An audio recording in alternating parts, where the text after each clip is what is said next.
72 онд 1972 онд Германаас одоо бидний бэлдэж өгсөн анхны сэхэтнүүд одоо амьд мэнд байна уу?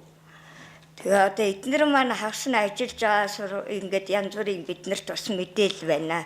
Энэ хүмүүсийнхаа тухай одоо биднэрт мэдээлэл явуулна гэж бичиг гадаад яамд бодвол бас дотоод яам гэхүү тагнуулын газар гэхүү ирсэн юм байлээ. Тэрийг бол одоо сандаггүй манай Юмбугаан хүү бидний аав ээжүүдтэй хамт явж исэн бас хэлэн мэдчихсэн хүний хүү сандаггүй насаараа гадаад яамд ажилласан миний нөхөр бас энэ их хацаатай нэг ингээд энэ хоёр маань уулзаад одоо энэ гадаад яамныхаа нууц руу ороод ингээд хоёулаа уншаад сандаггүй чиний хадам аав шүү дээ.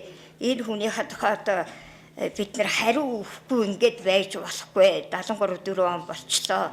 Тэгээд би тэр сонингийн одоо хувилж авдаг канон манон гэж байсангүй шүү дээ. Тэгээд ямар ч байсан хувлаад бүгдээрэнд нь тараасан. Тэгээд ингээд хаягдсан бид нар дотоод яамнаас та нар дуугавэ гэсэн юм одоо би дуудагдаж авч байла. Тэгээд 90 он арчил болоод 96 оноос өмнө Германы элчин сайдын яам, Францын элчин сайдын яам тэр үед манай сайд байсан тийм ээ.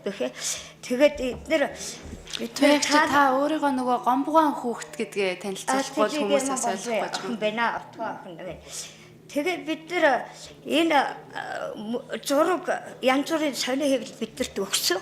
Тэгээд маш олон гоё зураг ингээд бид нар та нарт өсөлтөө гаргаж өгье. Танаа ус ингэж өгөхгүй бол одоо хаана хийх вэ гэсэн чинь гүн чи хоёр ингээд манай Монгол улс маань ингэдэг үгээд сандаггүй манай нөхөр бүдрэгч энэ яманд бас насаараа ажилласан.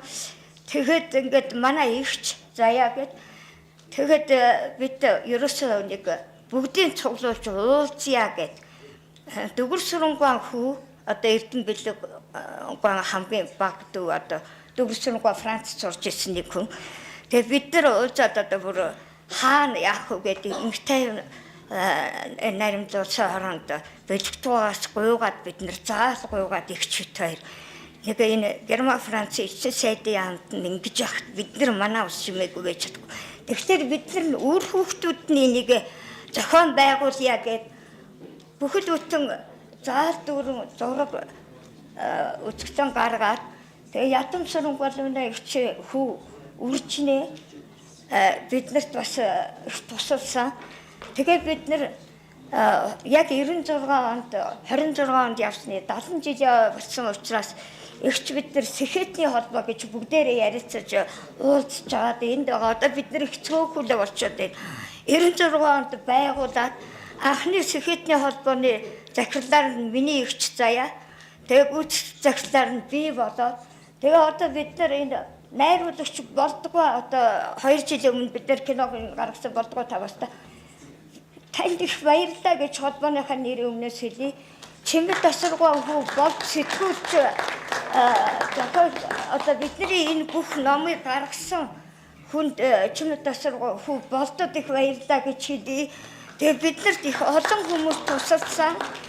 Тэгтээ одоо ингээд сая 16 оны сонгуулиар зарим хүчүүдээр ахмадууд маань одоо үхэхэд дуусч байна. Бид нар их цөөхөлөө үлдсэн. Би хэн цөөхт аавга 50 ээжгээ 40-д гарсан болохоор ингээд 65 6 зогсож байна. Тэгээ бид нар л хөөцдөггүй болдгоо.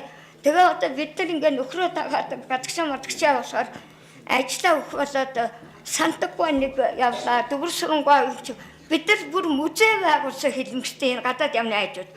Тэгээд үржинийгээр зуруулаад ингээд одоо бүр бүх аавуудынхаа одоо энэ авын дугаан бүх материал, намдугаан бүх материал бидний миний аавын цогтойчийн кино зохиолын ном, кино төлөвлөгөөний ном. Тэгээд зарим юм алга болсон. Тэгсэн яасангүй гиндэнгуан зээх их бат зөвхөн гиндэнгуан музей болгоод бид нар ингээд бүх юмар тарааж аваад ер нь манай сэхэтний холбоо ингээд таран бутар гэж аваад маш их санаа зовлоо.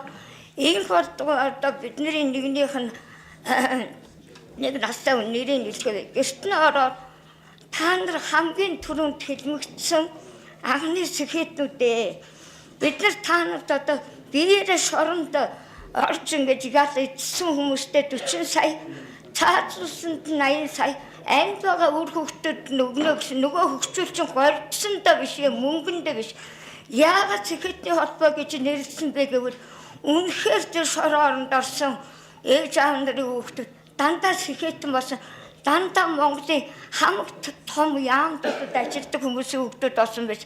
Тэгэхэд ирсэн юм а миний аавын хэлдгээр Ром диплом өвөрсөн болгон сэхэтэн гэдэг интеллигенц гэдэг үгийг буруу орчуулжээ. Сэхэрсэн хүмүүс байсан юм а гэж нэг.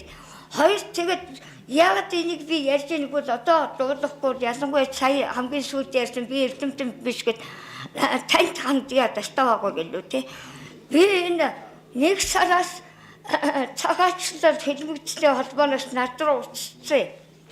Ханахаа одоо ингээд үр хөвгтний амьдагаа бол та нарын нэр усын нөгөө чиг би бүгдийнхээ шороорон зарим нь 3 удаа, зарим нь 2 удаа, зарим нь 1 удаа шорон цусан байгаа хүмүүсийн төлөө бүгдийг төлөөлөд очоод тэгсэн чинь аймгаар хуурсан 602 тоот сууж байгаа багам гэдэг нь ерөөсө түүхэн мэдгүй залуучууд сууж байна. Тэгвэл одоо хамгийн мэдгээр намдгаа наваа юм дунгаар мэдэх баг гэдэг эднэрийг мэднэ мэдтэй гэсэн чинь шорон цуусан юм уу гэж байгаа шүү дээ. Энд ч одоо юу гэсэн үг вэ?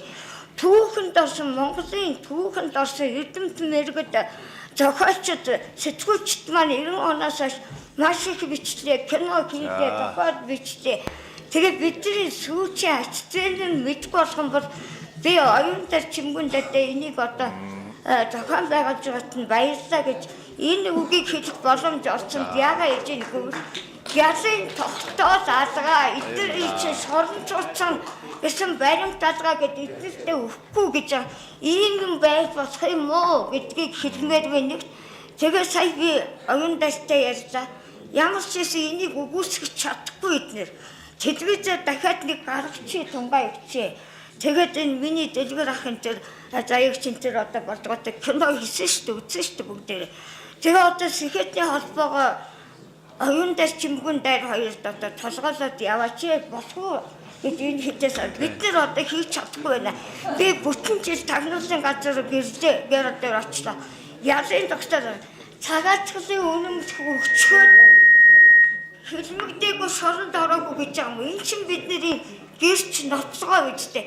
Усцгцсан байна. Ичин ороогүй төвчтэй бид нэр их талархтгийн нас болсон. Санжил ороогүй.